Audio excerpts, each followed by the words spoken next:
Absolutely fantastic, folks. A huge welcome. It's a great pleasure to see you all and a bigger pleasure to see me. We've got two outstanding speakers this morning. We've got Grant Hayward, Business for Good. Grant spent 30 years in commerce at board level, and he's also a big voluntary sort of guy with the Robin Network and the Monument Community Trust, as well as the Oxfordshire Social Entrepreneurship Partnership, and running purposeful businesses is what he's about. And I'll cue you in a moment, Grant. And then after that, we've got our local home loved team, Jenny and Phil, and they'll be giving an update on the electric field charging project, the park and charge concept, where people who have difficulties charging their cars at home now have an alternative. And I think the figure is something like 280 charging bays are being developed. And I do like the catchphrase built in Bicester, because this electronic wizardry is being produced by our own home team, Zeta and EZ Charge, which is overseen and run by Phil Shadbolt, who was described to me in an email as a local boy. So well done, Phil, for being a local boy.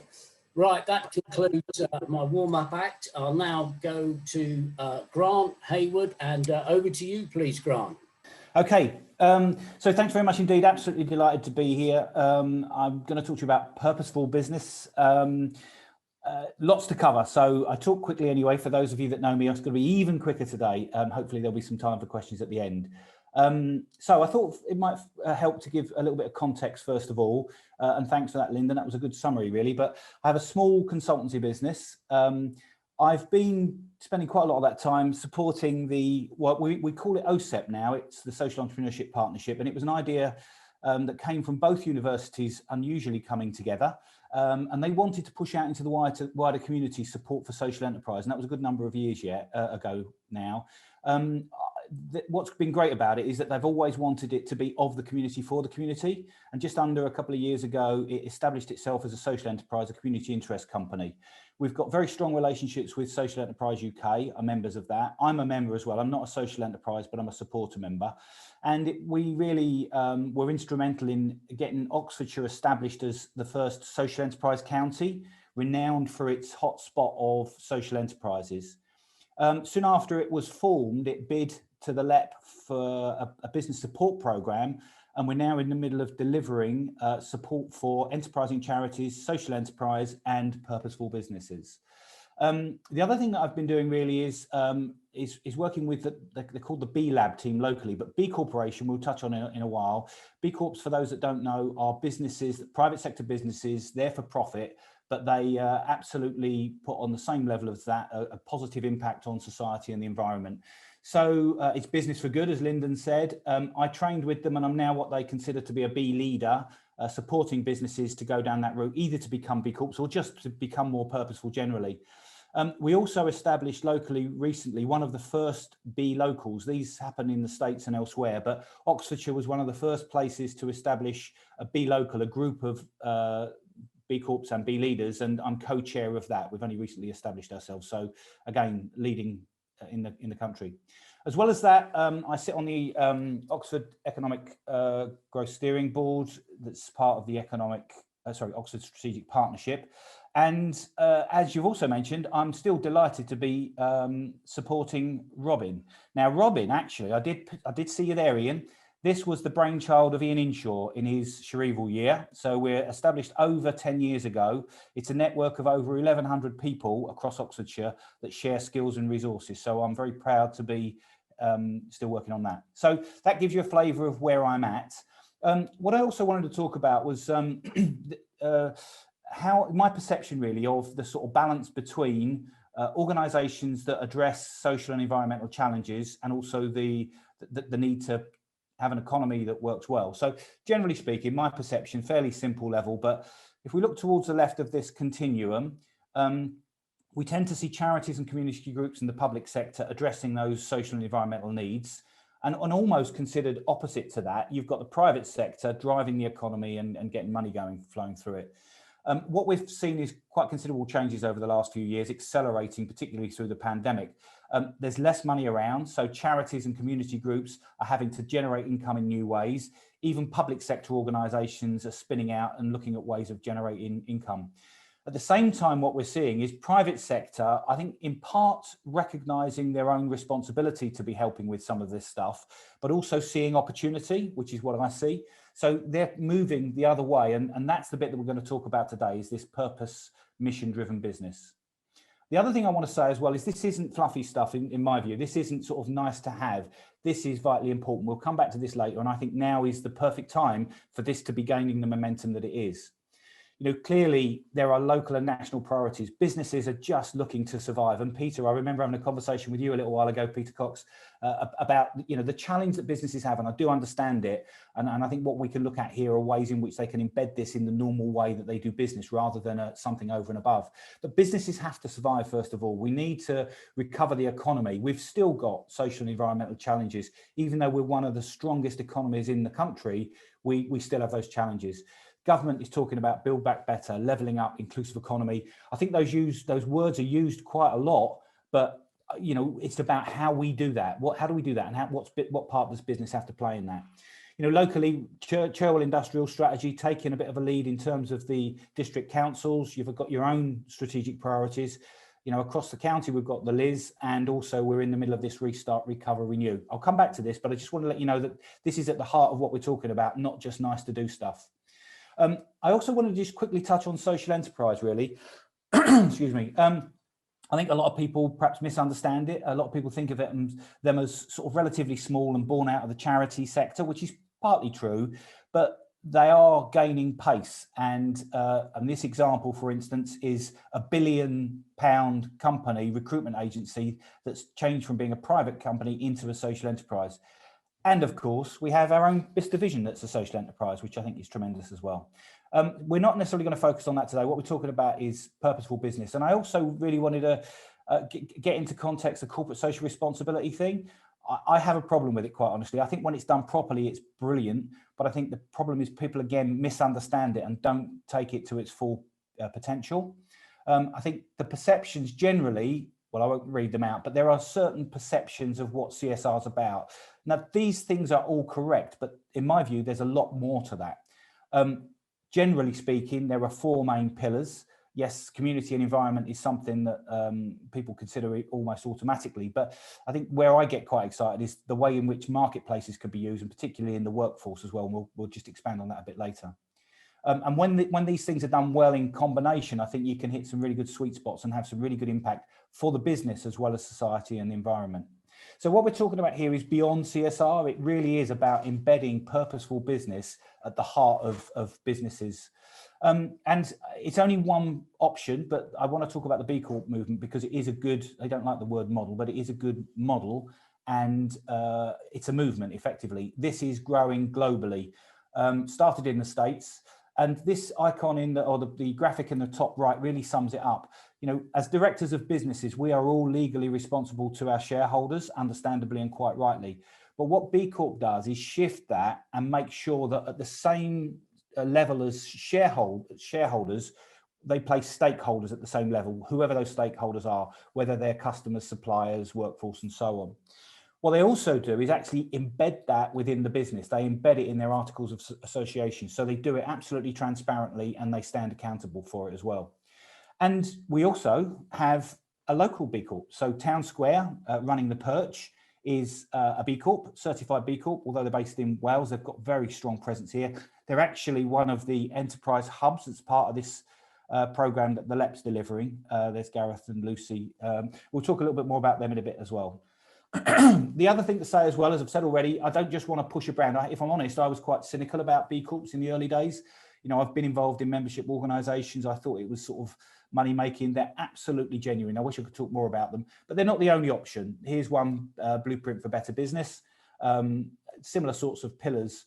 And also on Companies House website, there's a tool been developed where you can actually look at and set up your own purpose and embed that within your articles.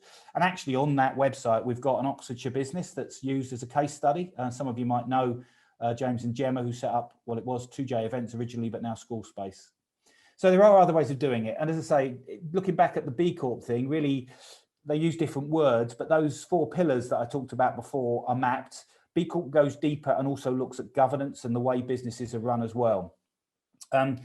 What I also like about them is they're not at all possessive about this. There is a free online tool. I always, in any business, I encourage to have a look at this. It really is a great way of helping you build or start a really sustainable, strong business. And I mean sustainable in the financial sense as well as the environmental sense as well. So they have this B impact assessment. It's quite detailed, but it's a really great tool to help people understand where they sit. The other thing I'd say is the business case is growing as well. To the left, I won't go into the detail of it, but this was some work done by University of Oxfordshire Business School with Harvard Business Review and Ernst Young, and also some stats there from Business in the Community. Increasingly, statistics tell us that the more purposeful and genuinely, authentically purposeful the business is, the more successful it will be. People want to work for businesses like this. They want to buy from them. To be honest with you, they even want to be selective in terms of who they sell to. I don't just do business with anyone. I'll only do business where my values match. And the other important thing is increasingly investors are looking to not just to get a return on their investment, but for their investment to have positive social or environmental impact. So the time really is now. You know, if you can create value for all stakeholders, not just shareholders, if you can get that purpose right, the profits will follow. So coming back then to this timing and why it's important, you know, we are in a critical stage, clearly. I've seen a huge, I mean, this was happening anyway, but since COVID, I've seen a huge shift. I'm delivering one-to-one support through that program, and the amount of companies talking to me, they don't know what words to use, they don't use B Corp, but what they recognize is that they know that they're in business for more than just making money, and they want to explore ways in which that they can use their business as that force for good. So going back to these themes, I won't go over them again. You know, we've got these themes. I think we've got opportunities as well. By a business looking at these various areas of its own business and finding ways to develop synergies that fit with those challenges, there are mutually beneficial ways, commercially viable ways that we can address some of these challenges. It's really exciting, I have to say. Yeah, hopefully you can tell I'm passionate about this stuff.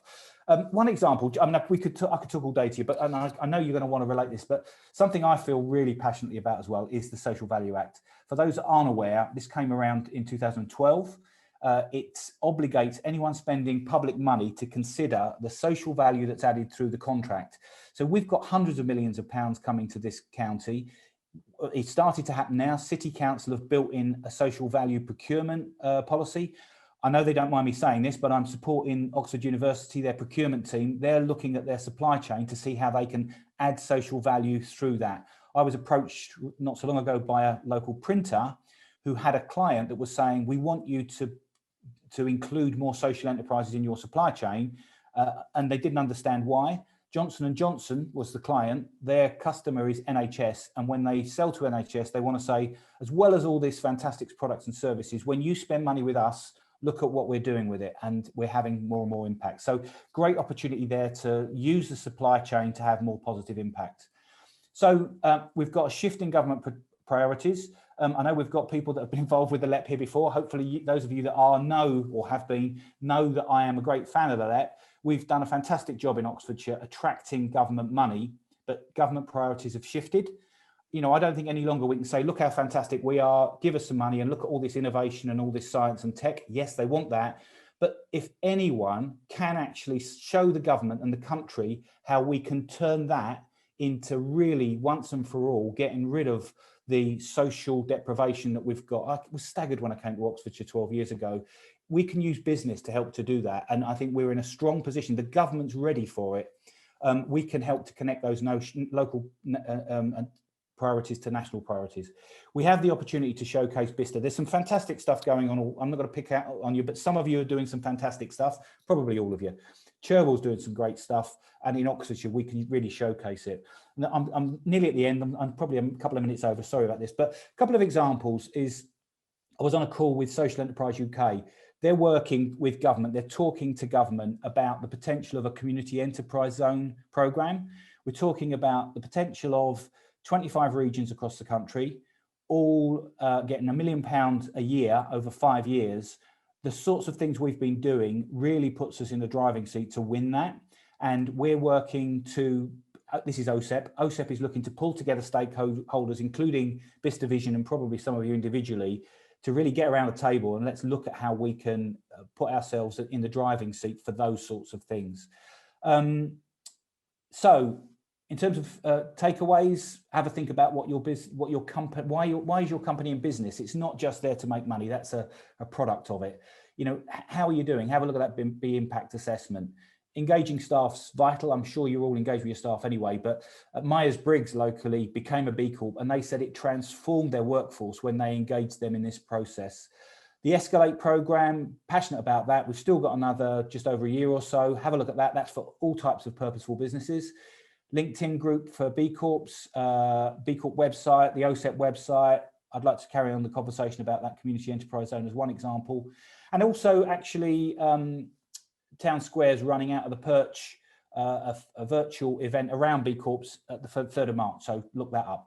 That's me. Sorry, I've probably been cheeky and pinched a few more minutes than I should have done. No problem at all, Grant. Thank you very much for that presentation. Do put your questions in the chat or raise your hand. Grant, one quick question about that community enterprise zone. That's very interesting. Can that be Bicester? Well, so the first thing is that we are working to help Social Enterprise UK actually make the case. It doesn't exist at the moment. They're pushing against open doors. So this next week, Lord Adewalabi, who's the chair of Social Enterprise UK, is speaking to an unpronounced, the business secretary for Bays, can't pronounce his name. They're looking for opportunities like this. So we're feeding in by the end of this month the case, all of the places around the UK. And once they're behind it, that's the time hopefully we can pitch in. But definitely it's a stakeholder pitch. I'll be talking to everybody about including them. You know, there's all sorts of other people that we want involved in that. And we're open to all. That's superb. Thank you very much, Grant. Okay, gang, time moves on. Drop me an email with your questions for Grant. This has been recorded. We will circulate the recording and the slide deck, and I'll pass on your details to Grant so he can answer you directly. But thank you very much, Grant. That was brilliant. Now we're moving on. It's over to Jenny. Jenny, how's things?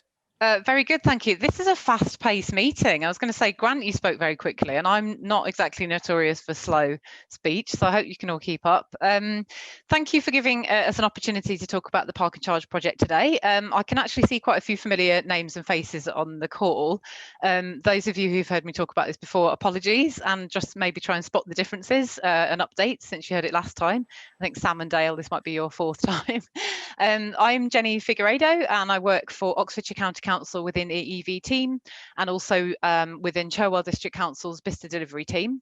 And I'm jointly managing the Park and Charge project on behalf of those organisations, along with my colleague Ben Bradley, who's also here. I haven't given him any billing, but he's going to help me answer your tricky questions later, I hope. So I've got a few slides and then hoping to allow plenty of time for questions at the end. So I'm going to start off, if technology allows, with a very short 1-minute promo video for the project. Great.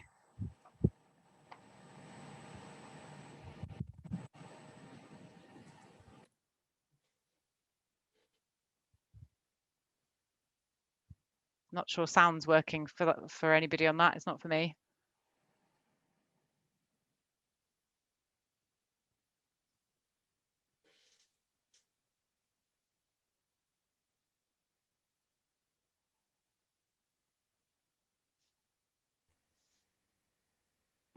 Did the sound go? I can't hear it. Yeah, I can now.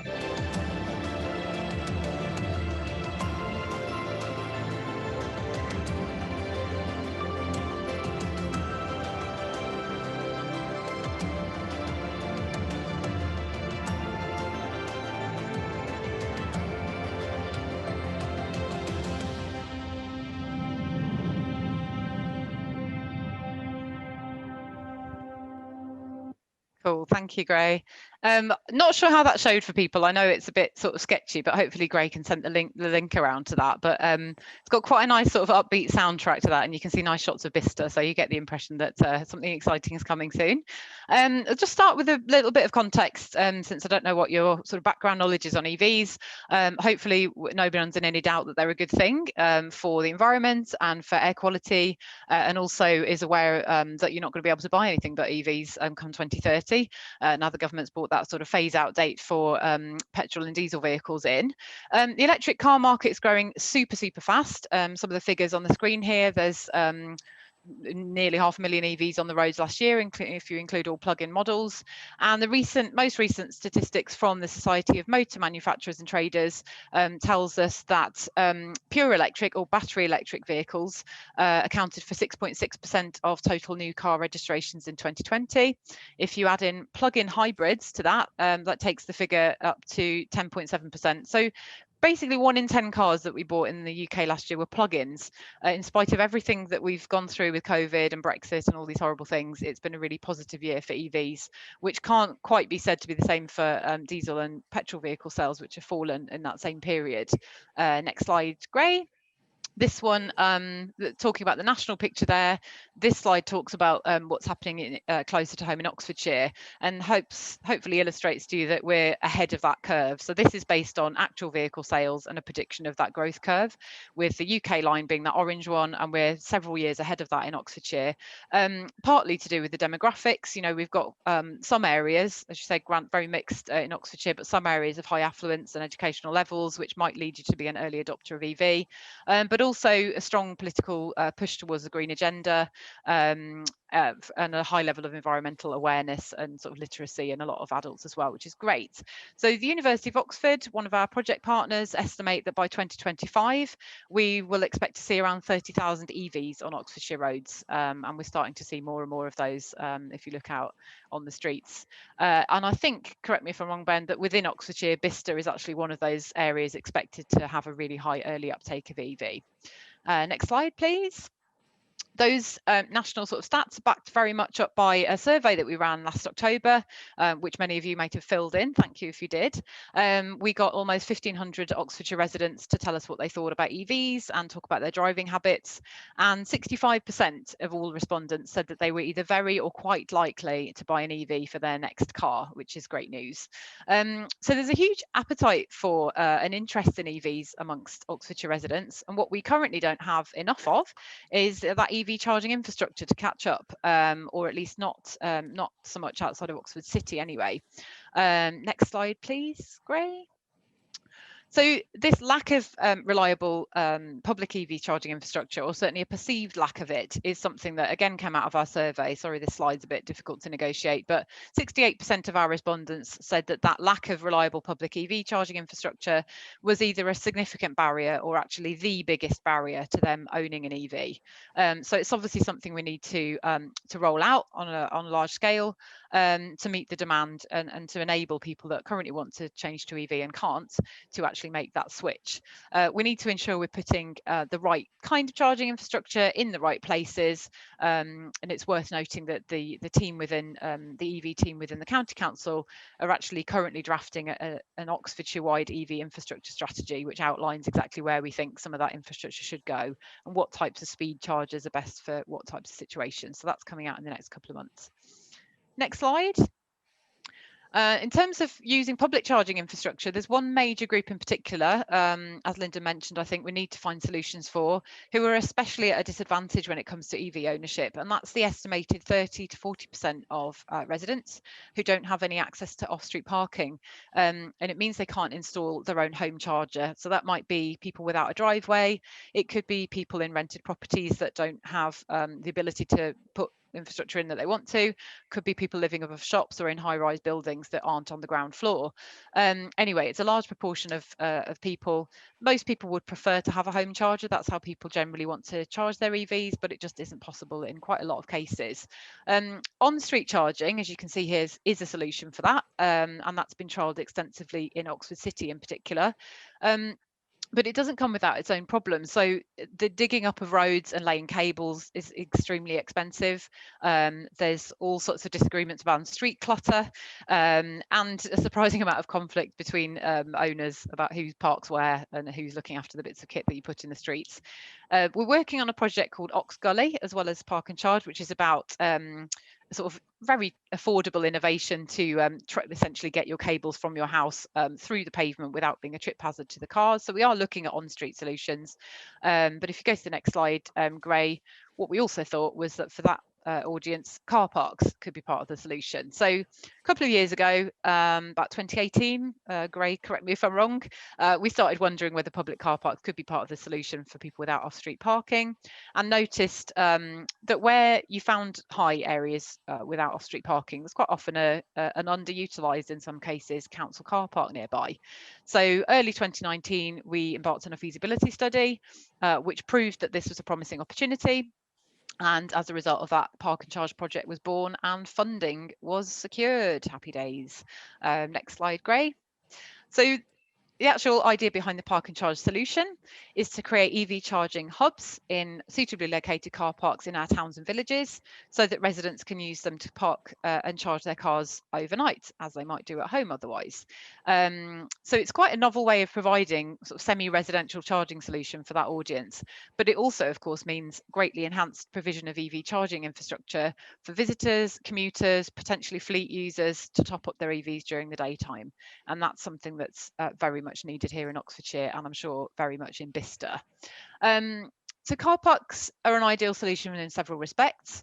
It's easier to enforce the use of the bays, so you can change the car parking orders in a car park and essentially stop ICE blocking, which is the jargon for when a non-electric vehicle blocks an EV charger. You can also put in multiple chargers, which is much more cost effective, and create a hub, which people are actually looking for. They want to know that when they turn up, there's going to be plenty of chargers and there'll be one for them to use. And also most people know where their local car parks are. So they're sort of familiar locations, highly visible. You'll see them, you'll know that they're there. And that's a really key thing actually in giving people who are a bit nervous about EVs all the confidence they need to see the charging infrastructure's there. I'm going to make that shift. So the value of this Park and Charge project is £5.2 million, and 3.4 million of that, thank you very much, came from Innovate UK, which is actually money from the Office for Zero Emissions Vehicles. That's going to allow us to install 24 EV charging hubs across council-owned car parks in the whole of Oxfordshire, which is fantastic news. The project comes as no financial cost to the councils involved, because the other funding is from private investment and partnership, and so it's kind of win-win for us. We get to provide the infrastructure that people need at very little cost and risk to the councils. And it's also worth pointing out that this is a nationally important real-life demonstrator project, which is why Innovator funded it. The learning from what we do here in Oxfordshire with this project will not only help to inform what we then deliver in Oxfordshire in coming years, but also help to inform what happens across the UK. So no pressure on the Park and Charge team. The project's been extended quite a few times now because of COVID and the knock-on effects on furloughing staff and supply chain and things like that. But we're looking to install all of the chargers in this year, 2021. And then wrap up the project with a bit of data collection, and the project ends in March 2022. So you'll notice we're working with all 4 of these district councils: Cherwell, West Oxfordshire, South Oxfordshire and the Vale of the Whitehorse, which is really important. They're hosting the car parks, they're giving us great intelligence on where they best to go. We're not working with Oxford City on this particular occasion. I think they just wanted to do something slightly different themselves. They're in a slightly different situation with what they've already got. And of course, Grant mentioned Oxford Direct Services, which I think are looking to do EV charging themselves in the future. Next slide. This is about our lovely project partners, several of whom are on the call. So Oxfordshire County Council, where me and Ben are from, liaising with the districts, getting all of the legal contracts lined up for the hosts there, and running a comms campaign, which I shall bore people with in a minute. Zeta at the top of the heap there, because they're actually the lead partners. They're not only making the chargers, which I'm going to ask Phil to talk to you about in a moment, but they will be running Easy Charge, which is the concession contract that will be providing the public service, and just generally doing an awesome job of leading us all in this complicated project. Urban Integrated, another Oxford-based business who were doing the tech side of things in terms of the software and the app that you will be able to use to access the chargers. And then SSE Enterprise, obviously putting the large-scale infrastructure in, so they're putting the cabling down and supplying the power. And it's very helpful to work with the University of Oxford in terms of applying this nationally and potentially globally, and also looking into how the car parks are used and how those chargers are used, and what the public perception is of the work that we're doing. Next slide. What's in it for Cherwell? We might all be asking. What are we actually getting here? So 24 car parks in the scheme overall. 6 of them are going to be in Cherwell, and of those currently are going to be planned to be in Bicester, which is great. Music to your ears, I hope. So that means 72 individual charging bays are coming to Cherwell in the next year. Certainly that's good news for the residents who are owners of EVs or looking to own an EV, but as I say, also to visitors to Bicester and the rest of Cherwell who might want to charge their EV up when they visit. There's of course every chance that this improved infrastructure may even bring more visitors to Bicester to spend more time and money in the local economy, which would be lovely. And of course the scheme, we hope, will lead to improvements in the local air quality and local environment, which is really important too. Just a note, I suppose, at this stage to say that this is what we're planning to do. These sites on the map here are places that we're planning to take the scheme. Until the legal documents are signed for every single one, things can change, but I'm outlaying here what the plans are. Next slide, I think, is where I'm going to invite Phil in. So what can we expect with the actual chargers? Well, they've been lovingly developed by our local friends Zeta, and I'm going to invite Phil to tell you what's amazing about these chargers, if you don't mind. Thanks, Jenny. Hi, everyone. Nice to see everyone again. Yes, so the reason you probably haven't seen me very much at meetings is we've been very, very busy at Zeta developing these chargers since I last spoke to you. So that unit is the charger on the right-hand side there. Has a nice big screen, tells you how to use it. We're really trying hard to make sure that this product is so easy to use that people really enjoy using it. And they like the process and they like the user experience of using the chargers. So that the unit itself will have 2 high power 22 kilowatt AC charging cables on it. Like Gray's highlighting, this one is the very first render of the charger. It's got sockets on it. We will be offering sockets on one charger, and all the other chargers will have flying leads cables coming from them with a Type 2 socket, which is what most cars have got now, is Type 2. So yeah, 22 kilowatt, that means you'll get roughly 60 to 65 miles. If your car's capable of taking 22 kilowatts, you'll get 60 to 65 miles of charge in an hour. The key thing for us on this product is reliability. We've done so much work on this product to make sure it's reliable. That's where the innovation's gone into it, that's where the hard work's gone in.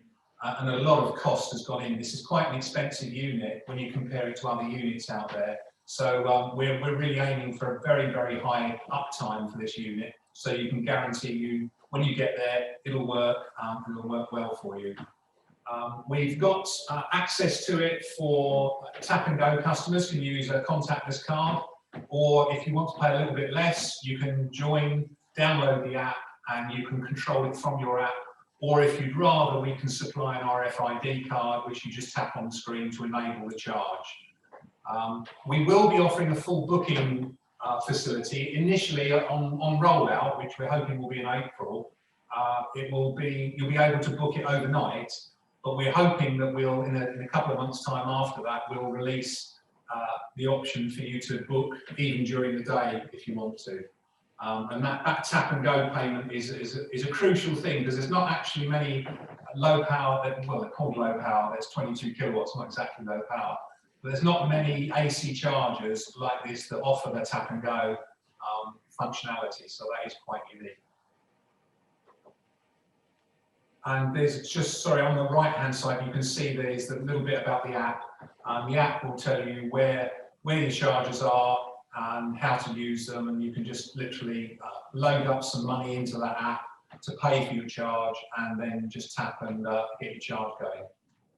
So I think that's it from me, Jenny. That's lovely. I'll just take myself off mute. Thank you for that. So good introduction to the charges themselves. And you might be wondering how we've decided where they're going to go, because that's been actually quite a complex part of the project. We assessed all of the car parks in the county, essentially, which is over 100, I think. And there's various different parameters which might explain why we're going to some places, not others. So some of it's very simple about, full ownership of a car park. Are we able to actually do what we want to do in it? It's not got a covenant or anything like that on it. Importantly, although I've put it at the bottom of the list, electrical supply is important. Some of them are just much more difficult or impossible or very expensive to actually bring that electricity supply in at the rate that we need for the amount of chargers that need to go in. Location wise, it refers to our target audience, which is people that can't park at home. So we've looked at the people that live within a 5-minute walk of our car parks, which is what people have said they'd be happy to walk to get to something like this. And we've looked at places where there's lots of car owners, potentially early adopter areas, but not focus on that too much, because obviously everyone will be adopting these soon. But we've looked at the population that lives in those areas and the propensity for them to have no off-street parking. To a certain extent, we've also looked at things like the crime statistics to make sure that we're not putting these in an area that's, of danger to electric cars or the people parking them. So it's quite a lot of work gone into that. They are mainly going into sort of towns as opposed to smaller villages, and that's to do with the fact that, as I said earlier, the main cost really with this is digging up car parks and putting that cabling in, and for every extra meter that you need to put in, the cost goes up exponentially. So we've decided we need to put in hubs of at least 10 and in some places 12 EV charging bays in one location in order to just make the cost model stack up, but also because people want to see these hubs as I've described and give them the confidence that they'll have plenty of chargers at their use. Probably worth saying at this point, this doesn't mean that the county council is going to ignore all these other towns and villages. We're always looking for new projects and new funding to try and meet the needs wherever they are. But this is how we've chosen the car parks that we're looking at for this pilot scheme. Next slide, I think. Great. So those of you who don't know already, the good news is Bicester again is going to be the first one. And this is Cattle Market just off of the High Street on Victoria Road. So this is one where we've actually done all the contracts and started the work. And if you've walked past there recently, you'll have noticed some fencing up, some EV bays have been marked out, and we're putting 12 charging bays in there with a view to adding a couple on at the end of the project if we can. Those have been pretty much installed. We're just waiting for the chargers to go on, and as Phil says, looking to launch those to the public in April, hopefully. We're changing the car parking orders in these car parks so that you won't be able to park there if you're a petrol or diesel vehicle, or indeed if you're an EV that's got no intention of charging, so you're not plugging in. They're all down that right hand side, so quite easy to access when we get in, and we're looking to keep a couple of those bays as wider bays so that there is, much as we're not designating any disabled and EV only bays, there should be some ability for blue badge holders to park for free and use a more accessible size bay. So I thought I had another, oh yes, I do have another slide. So the next slide I think shows some of the progress of the work there, which, as we say, we're hoping to launch that car park in April this year. It's been delayed for a variety of reasons, but hopefully that'll be when people are back driving and can actually use those chargers that Phil has been discussing, which is fantastic. The rest of the chargers in the scheme are going to be slightly later. So Bicester is really a pilot within a pilot. We're hoping to learn a lot from the process of installing there and what people's reactions are and everything that we've done in the project so far in order to make the rollout of the remaining 23 car parks that bit easier on us. Bicester's getting another one hopefully, which is Claremont, which is fairly close by, and we're looking to put again 12 EV charging bays in Claremont. That will be launched much later in the year. It's much later in the scheme, but essentially that's great news for Bicester. Elsewhere in Cherwell, we have got 3 car parks earmarked for Banbury and 1 in Kidlington, and then the remainder of the car parks are quite evenly spread around the other districts. So as I say, nothing set in stone with all of them apart from the pilot car park, but that's where we're hoping to go. Now, no point putting in an extensive infrastructure project like this one if you're not going to tell everybody about it. So we're running, got quite a nice healthy budget behind a comms campaign, which we're running on Park and Charge. It's about promoting the scheme. It's about letting people know that these charges are there and how to use them. But it is also a wider communications campaign than that, that's aimed at helping people to transition from petrol and diesel vehicle reliance over to EV. whether that's buying EVs, we're going to be advertising the fact you can rent them and promoting car clubs and things like that. But we're really going to help try and debunk some of the myths that are around about EVs and their range and their reliability, for example, challenge some of the perceptions people have and overcome the barriers that we know people have putting them off adopting EV yet. So that comms campaign is live. We've got some great people working with us on it. So Green TV, you might have come across before, who do World EV Day and the International EV Summit, are doing some of our creative stuff, which is fantastic. And we're also working with Urban Foresight, who delivered Go Ultra Low Dundee. So there's obviously going to be loads of press stuff going on. Phil did a great interview on local radio last year, and we'll put him up for plenty more interviews in the coming months. There's a digital campaign, and I'll show you the social media hashtags for that in a moment. Website, if you want to go and visit that, tells you where the charges are going and loads of updates on what's happening. And we're also hoping to do all the classic stuff around a radio campaign and some nice signage on the transit routes around Oxfordshire. We're also going to create an EV Champions Network, which I think some of you might have volunteered to be in actually, which is all about sort of peer-to-peer influence. So trying to get local people who either drive an EV or are on the journey towards doing that to share their stories via blogs and videos and really encourage their peers, other local people, to do the same. I think it's a really great idea to get sort of relatable local characters to kind of handhold some of the people who are a bit nervous about making that change. And another key part of the comms campaign is events. Before COVID, we were looking at doing live events, test drive events, and giving people an opportunity to drive EVs in each of the towns in Oxfordshire. We're still hoping to do that, but we are having to do a few of our events digitally. The first one of those is going to be in March, so I'll make sure you get the invitation to that. And again, they're all about really just engaging people on AVs generally, but also big up the chargers that are coming near us.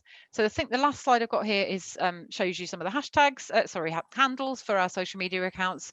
Really welcome you to visit the website and to look at social media and to get behind sharing some of this lovely content, like that Bicester video we showed at the beginning, to try and really generate interest amongst local residents on this. And I think that's it from me. So I'm sure if you have questions, myself and Ben will do our best to answer those. But thank you very much for listening. That's superb, Jenny. Thank you very much. And Phil, thank you too. There have been questions in the chat and we've been answering them in real time. But here's one for you and Ben. Is there going to be a charger anywhere near Aynsham? Aynsham, yes, there is. So if you look on the Park and Charge website, there's a map that shows where all the charges are going to be. I think we're looking at doing a place called Back Lane in Aynsham. So that's in West Oxfordshire, isn't it? So the details of that are there. I think it's one where we're putting 12 EV chargers in. I don't have to my mind exactly where that is in the timeline, but I think it's probably going live in the autumn at some point. But yeah, we're definitely looking to go to Aynsham. We can't say quite as much about where we're putting these charges in South of Vale yet because they're a little bit further behind on the scheme, but there will be plenty going in across the county. I hope that answers your question.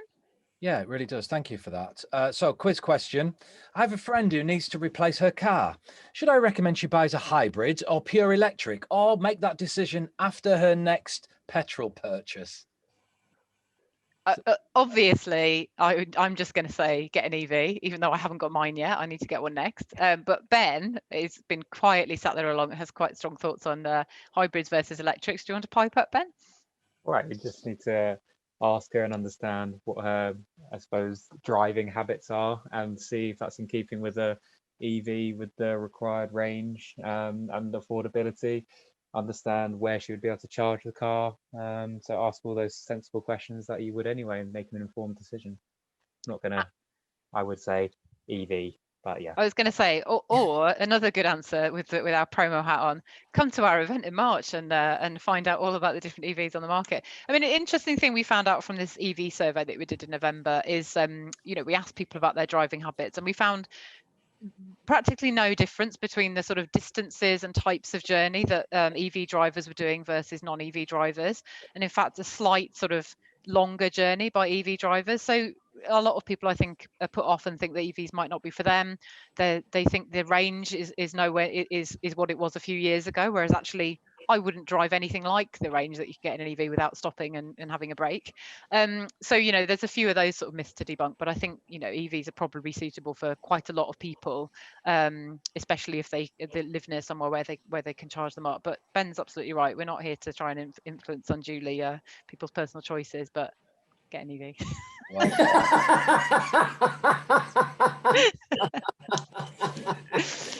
and it's good to see some notes in the chat about people that have got them and are big fans. That's good to know. And somebody wants to be an EV champion. That's music to my ears. I'll get in touch with you.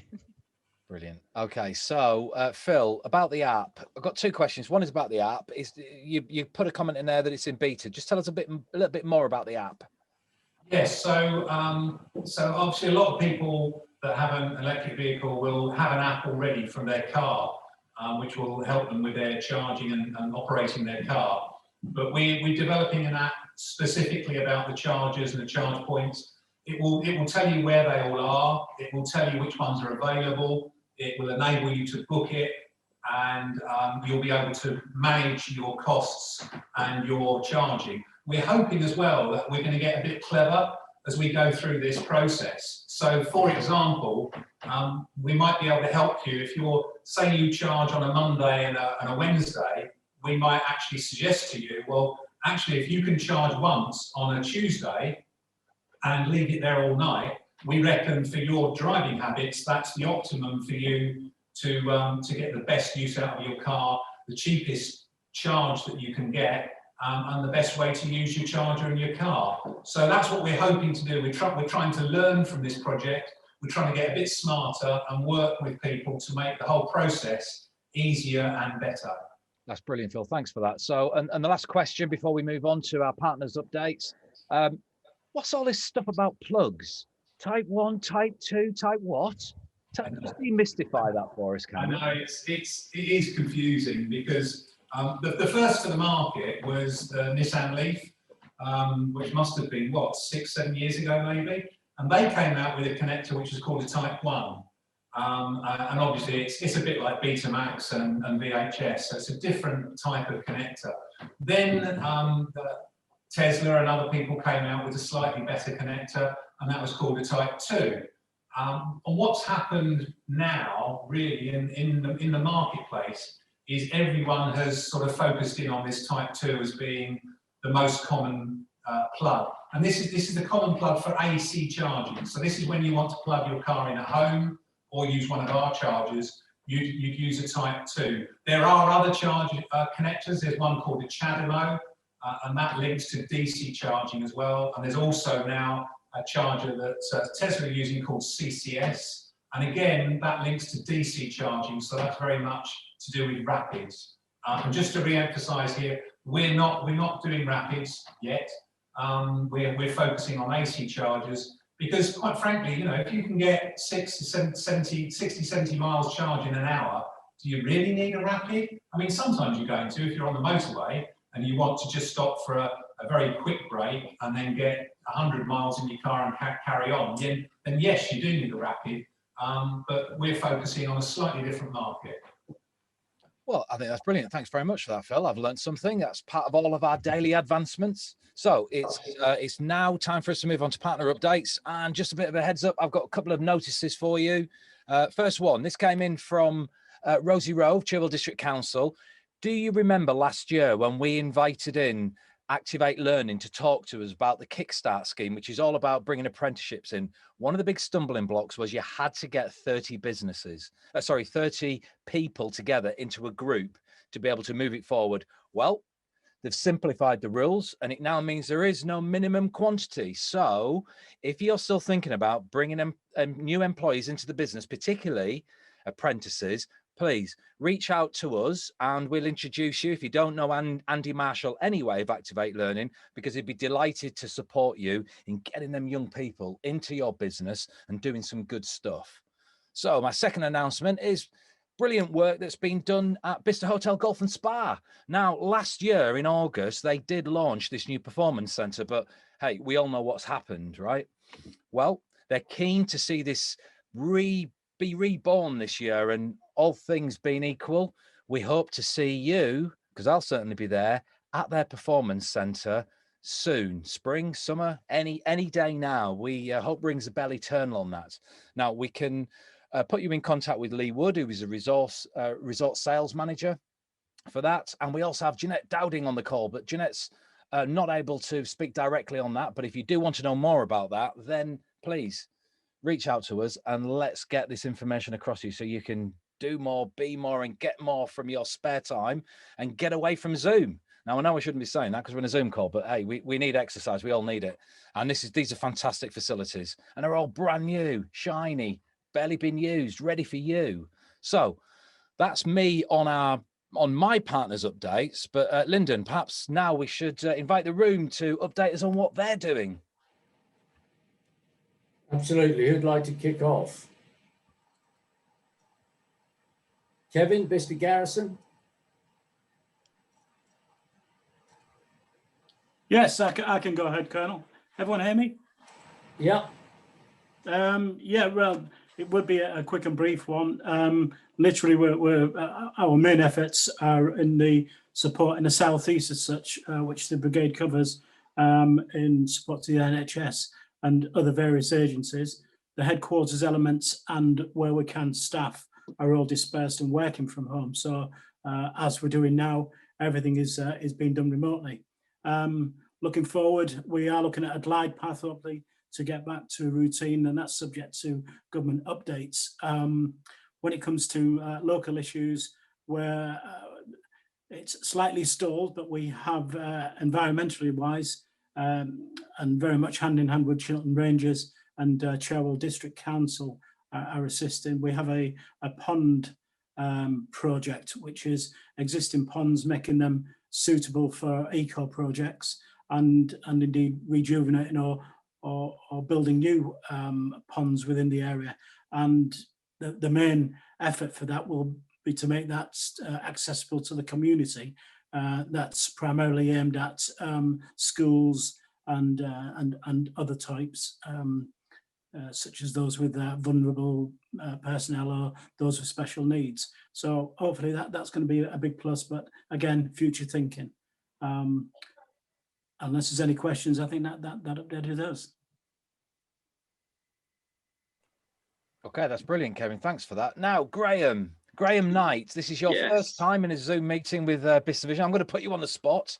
Did you want to introduce yourself and give us a brief update on what's happening at your neck of Bicester? Of course, yeah. So, it's Graham Knight. I'm the property project manager for Bicester Motion. I'm working at Bicester Heritage too. I think what's going on at the moment, I don't know what Sarah Jane previously updated everyone on, but it's fair to say the vaccination centre that we have operational on site now, which some of you may have seen signs for and things, that's been operational a couple of days a week for the last few weeks now. So kind of very well, it's good that that's been able to get operational so quickly, and that is something that we've been able to support as well.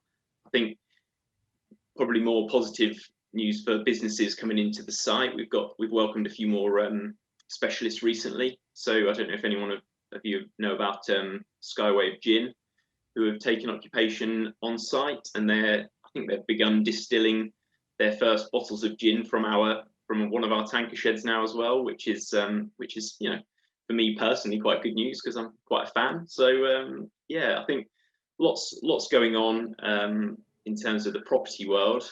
Perhaps we've got Amanda on the call as well. I don't know if Amanda, you wanted to share a few bits of other info. Thanks, Graham. Nice to meet everyone. I'm the marketing executive at Bicester Motion, and I cover all of the websites, the social media, and lots of communications with partners and with our specialists on site. As Graham said, we've got the vaccination clinic up and running. We've also got, we just received a grant for the Watchtower from Historic England. So that's something I'm going to be working on. And as part of that grant, we have to bring in the public for a certain amount of days per year. And we're going to make that into something quite special for people to come and visit. In terms of leading on from the sort of messages earlier on, we've had a lot of virtual events that we've created in place because we've had a frustrating year where we've had a bit of a stop-start situation with our events. So we've created virtual events where we've tried to keep our audience connected and sort of keep them engaged. We've had virtual scrambles. Drive It Day last year was a huge success. So we've tried to keep very much a community focus. Our specialists at Bicester Heritage always say that they're quite grateful to be working there. It is at the moment up to them if they want to be on site or not. It's very, very quiet. I haven't been there. Most of the team are working from home, but obviously it's there and it's a nice place to be, and it's sort of a good community focus. I think in terms of EVs, I think, Graham, you might have more of an update, but I believe we're putting in some EV points for our team. Yeah, staff. absolutely. So yeah, I think we've got recently completed or base build completed development there. Have some workplace charging that we've enabled currently, but we haven't yet installed anything. But that's in the planning stages as well. So that's kind of a bit more for our specialists to use and visitors as well to site. Yeah, and then into next year we've got Retro Car Fest, which we're bringing to Bicester for the first time, and hopefully, if things open up, we'll have a scramble one day. I might actually attend. I haven't been to one yet, but I'm looking forward to them. And I think that's about it from us, actually. Graham, Amanda, absolutely superb. Thanks very much for that update. We love all the work you're doing up there. It's fantastic, and such an engine of innovation and a place to just go and enjoy so many great things. I can't wait for it to get back to the real world when we can come and visit, do some of these scrambles. But you're doing great stuff virtually as well, and great that you're supporting new businesses in the fast zone and all the other areas on site. So good work. Lyndon, I think it's over to you, sir, for closing remarks and 3 outputs for social media. Yeah, thank you very much, Graham. Thank you very much to you and Sarah for pulling this meeting together. I think the speakers today have been outstanding, but more than that, they've thrown a lot of light and increased a sense of positivity at these difficult times. As for 3 outputs for social media, one suggestion is social value is commercially viable. See Collaborent Limited for details. And the other one, Oxfordshire is looking at on-street solutions for charging electric vehicles. Another one, expect an EV charging hub in Bicester from April 2021. Those are my 3. So if you and Sarah could edit accordingly, that would be super. Consider it done. Consider it done. Thank you very much, Mr. Chairman. And just a heads up, we got our full partnership in AGM on the 13th of May. And we'd be delighted to hear from any organisation that would like to do a slot presentation at that. But we've got lots to talk about. So I'm keeping my powder dry, but we've got lots of good stuff that's happening in the background. So we'll have a big reveal at our AGM. I think that's all for now. Thank you all for attending. This is recorded and we'll put it onto YouTube. We'll send you links. We'll send you the minutes. We'll also send you all the slide decks. All that remains is to wish you a good day. And if I could just invite the exec to stay on afterwards for a quick chat. Thanks, gang. Thank you. Cheers, guys. Thanks very much, Gray. Thanks, everyone. Bye. Bye, Gray. Bye-bye.